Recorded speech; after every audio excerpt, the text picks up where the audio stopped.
What is the correct way in shading or yung tamang pag-shade po ng inyong answer sheet para sa Civil Service Exam? So yan po ang pag-uusapan natin sa video na to. So we have here a sample. So hindi ito yung answer sheet para sa Civil Service Exam. Nakalimutan ko na kung how it looks like. Pero meron tayong pwedeng pag-practicean dito. Ipapakita ko po sa inyo kung paano po yung tama at yung hindi dapat sa pag-shade ng answer sheet. But before that, thank you so much to all our followers in Facebook. Soon, 20,000 followers na po tayo sa ating Facebook page, Civil Service Review by Janice Darcy. And also, you can follow our YouTube channel, Janice Darcy, para po sa mga karagdagang impormasyon katulad po ng how to properly shade your answer sheet. So, ayan, sana ay klaro po sa inyo yung ating answer sheet sample. So, ipapakita ko po sa inyo. So, kahit sa number na lang po tayo magsimula. As long as maintindihan nyo kung paano yung proper shading ng answer sheet. So, gumamit lamang po ng black ball pen during the Civil Service Exam. For me, wala naman talagang pattern kung paano mo i-shade yung bilog as long as na-shade mo siya ng tama. So, first, pag-usapan natin kung ano yung tama at yung hindi tama. So, yung tama is, syempre, make sure na kompleto yung, so guys, nasa number 34 po tayo kung nakikita nyo po. So, just make sure na kompleto yung pag-shade nyo. Yung hindi lagpas sa bilog at yung walang white color na nakikita sa loob ng bilog. So, tama na yung ganito. Tapos, huwag nang masyadong diinan, baka naman mapunit pa yung answer sheet niyo kapag masyadong madiin yung inyong ballpen. So, gaanan lang yung kamay, tapos dapat ay kompleto talaga siya. So, bawal yung ganito lang. Syempre, hindi naman yan proper. Tapos, bawal din yung ganito lang, na half lang, ganyan.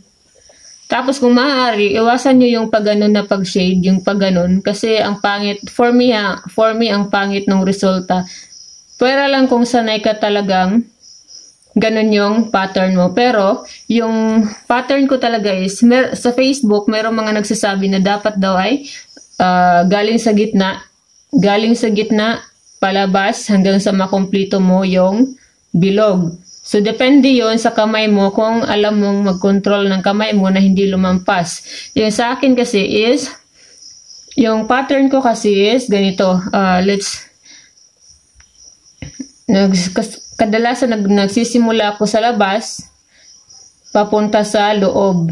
Para at least hindi ako lalagpas doon sa bilog. Tapos kung meron pang medyo white dito, saka ko siya tinatabunan. Pero guys, siguraduhin nyo na mabilis yung pag-shade ninyo. Kaya I highly recommend na mag-practice po kayo ng shading. So, napakaraming sample na ganito sa internet. Pwede kayong mag-download at saka i-print ninyo para ma-practice nyo po yung kamay ninyo. At kung maaari, buy your ballpen in advance para sanay na rin yung kamay nyo sa ballpen na inyong gagamitan. Kasi yung ballpen kasi, nakadepende minsan kung hindi ka sanay humawak ng ganong klaseng ballpen. Di ba meron mga ballpen na matataba at payat tulad nito? So, ako nahihirapan akong gumamit kapag medyo mataba yung ballpen. So, dapat kung ano yung hiyang sa inyong kamay, kung ano yung nakasanayan ninyo para komportable po kayo. Tapos, bilisan niyo po yung shading. As long as hindi kayo lumampas, okay na yon. At kompleto yung shade sa loob. Walang natitirang puti na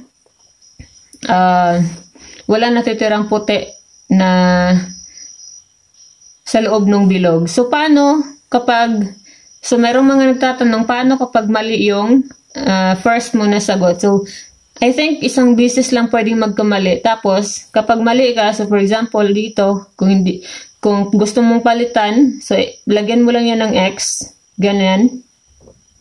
Tapos, i-shade mo na yung gusto mong answer. So, ayan. Dapat mabilis tayo sa shading dahil sobrang limited yung oras po ng Civil Service Exam. So, bawal, again, like kung ulitin, As long as na-shade mo lahat ng sa loob at walang lagpas, okay na yan. Huwag masyadong diinan. Tapos, yung mga lagpas na ganito, yung mga ganito na sobrang layo mo na sa bilog, so, syempre, hindi yan po pwede. So gumagamit ko pala ako ng ballpen na Faber-Castell. Itong 0.5. Tapos, meron din tayong Eye Creations. So, yung Eye Creation, Crystal Eye Creation Fine. So, maganda din siyang gamitin. Pero wala tayong link dito sa Shopee. Itong mga Faber-Castell, marami tayong link nito sa Shopee. So, pwede kayong mag-order sa Shopee. Kung malapit lang naman kayo dun sa seller, so mabilis lang yan ma-deliver. So, meron tayong mga link ng mga Faber-Castell ballpen sa ating description link sa ibaba ng video na to.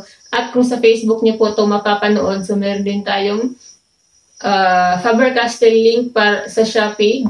Dito po sa ating comment section. So, paki-check na lang po. So, again, yung Crystal Eye Creation, maganda din talaga siya. Sa ano ko to nabili itong sa akin? Sa National Bookstore. Crystal Eye Creation. Tapos mura. 29 pesos. Apat lang siya. Apat na siya. 4 pieces. So, pwede din ninyong subukan. So, guys, that's all for this video. Sana po ay meron kayong natutunan kung paano yung proper shading ng inyong answer sheet. And tulad niyo po ng sinabi ko, pwede po kayo mag-practice sa bahay habang wala pa yung exam. Para masanay kayo. Thank you for watching. Please don't forget to click the subscribe button.